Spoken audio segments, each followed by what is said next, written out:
So I'm going to do an outlook for the next week, and as usual, I'm going to start from my daily time frame on DXY.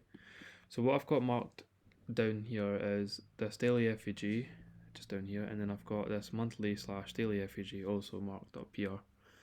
That monthly FVG is where I've been anticipating price to close above for the past few weeks and even the past few months, to be honest. But the reason I mark out this daily FVG is because this is where I anticipate for next week to make the low of the week and then for us to distribute higher up here. And what that looks like on the lower time frame is just this.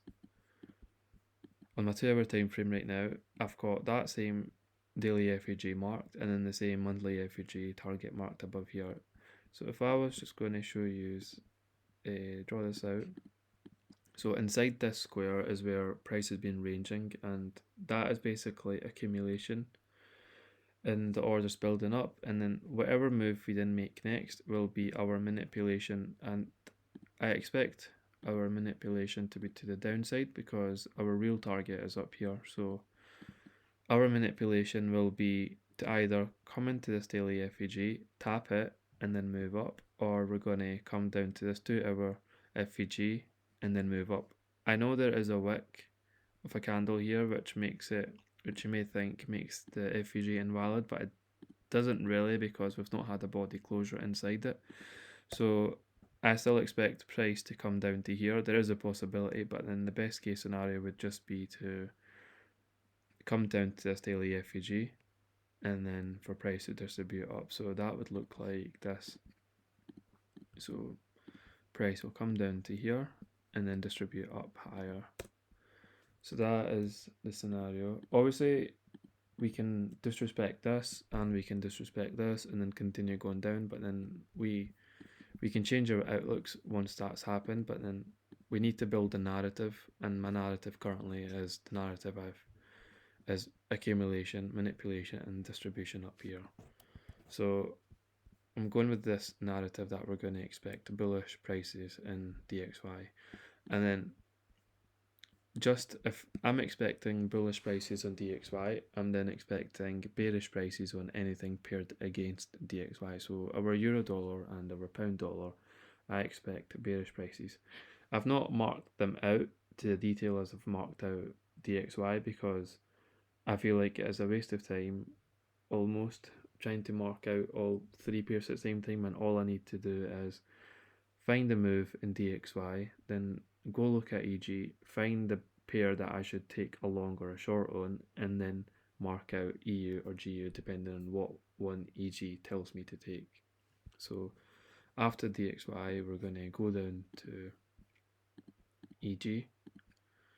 And for EG, for the past few weeks, I've been bullish on this as well. So on our daily time frame, I think, what was the last week we were at? Yeah, so this was the Monday, so full week. We made the low of the week on the Monday as well, and then we've been heading for this target here, which is my buy side liquidity from 19th of July 2023. So we will most likely end up taking this our daily buy side liquidity target up here. After we've took this, we may have a retracement down, and then we take out these highs up here, and then we maybe actually fill this weekly FVG. But that's just an assumption right now, and that's the narrative that I'm going with. But then there is chances that we go down here all the way back to this daily OB, but then we just kind of react, to be honest, on as what price is respecting at the time we are looking to take a trade on DXY. So if DXY I'm going to be bullish, that means I'm going to be bearish on EU and GU. But then if EG is also bullish, that means EU is the bullish pair, so you would take a short on GU, not EU. But then the way that we trade, since we're trading only on the intraday basis, I just need to focus on the next 1 hour candle being printed on EG and decide if that's going to be a bullish or a bearish candle. That's why I don't look too much into EG outlooks. I just focus on the next candle. And right now the next candle is going to be bullish. So obviously we're not going to trade when the next candle is printed, because that would be during Asia. But then we will see when candle wicks up here, and then we expect a bearish candle to be printed, and then hopefully fill down one of the bearish arrays down here. So EU, I'm almost as just bullish, but I mean EG, sorry, EG. I'm almost bullish on EG, but then I've not drew anything out for a reason. It's because I don't want to give myself a bias and 100% commit to it, because I just want to react as when the candles are being printed. So that's DXY and EG. So we're gonna go to SPX. So for SPX, we've also been bearish.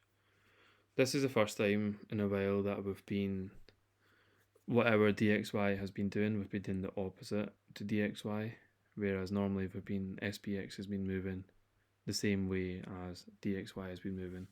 So I've got a target here, which is my weekly FEG on the SPX, and then we either take this weekly FEG without a retracement up here, and we just fill this target, and then hopefully we're bullish after that.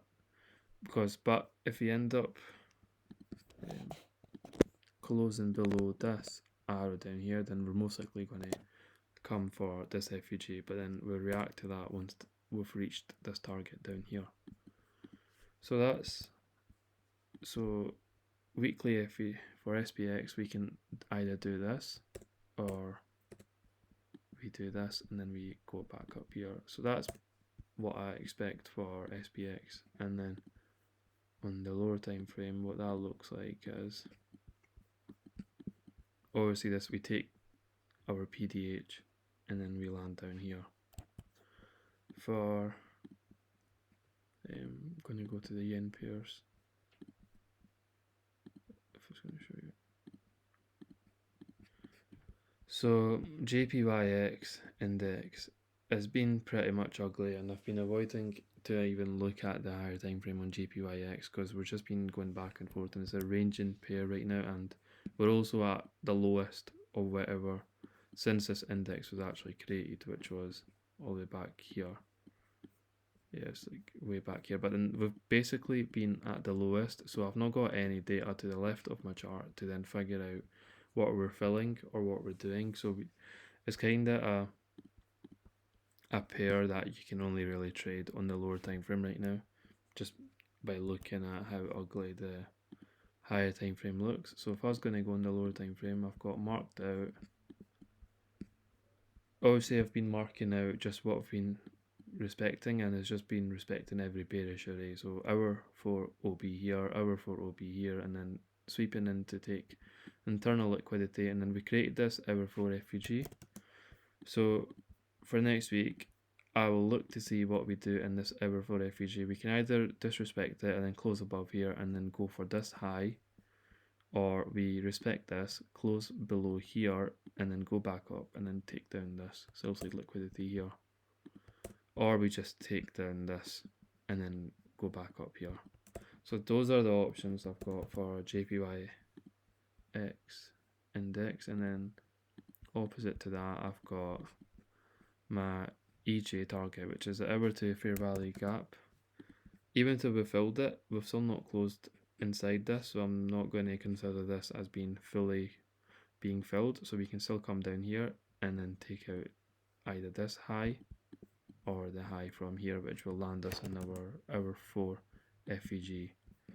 So that's pretty much it for the outlooks, but I will draw it out and I'll send it in the Notion way as well.